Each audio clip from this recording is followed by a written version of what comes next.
Now the topic before us is selecting the right visuals for presentation.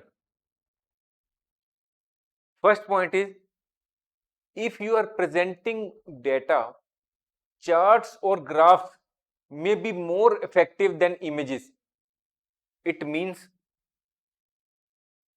that suppose you are giving a presentation to the prospective investors to invest in your startup, then you will provide them data in respect of your future sales or the profits which you are expecting to earn in future. So in that case, you for presenting your data, charts and graphs may be more effective than images. Next point is, consider your audience.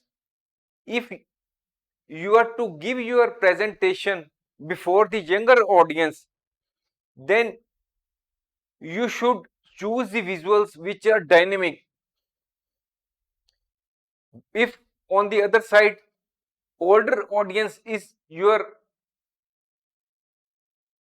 to listen, or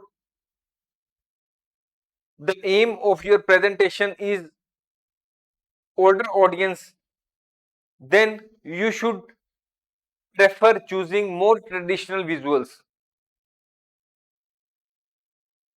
Next point is, we should use high quality visuals.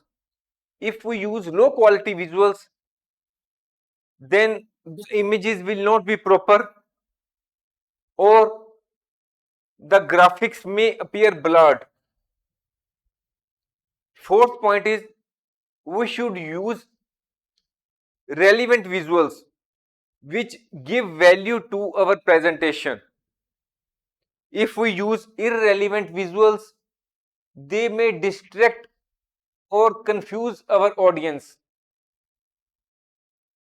Fifth point is, avoid using too many visuals. If we use too many visuals, it can distract our audience from our message.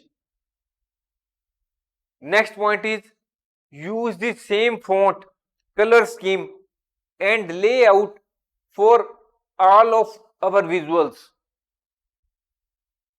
Seventh point is, use a different color or font size to draw the attention to important text or data.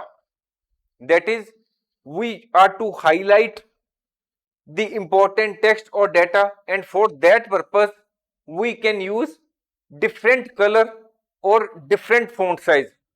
It means that the font size may be bigger. Next point is, use appropriate font size. Make sure your fonts are large enough to be read easily by your audience. Use a font size of at least 24 points for text and 36 points for headings. Next point is, avoid using too much text. Avoid using long sentences in your presentation. Use bullet points or short phrases instead. Thanks for watching. If you like our course, please spare some time to give a star rating to our course.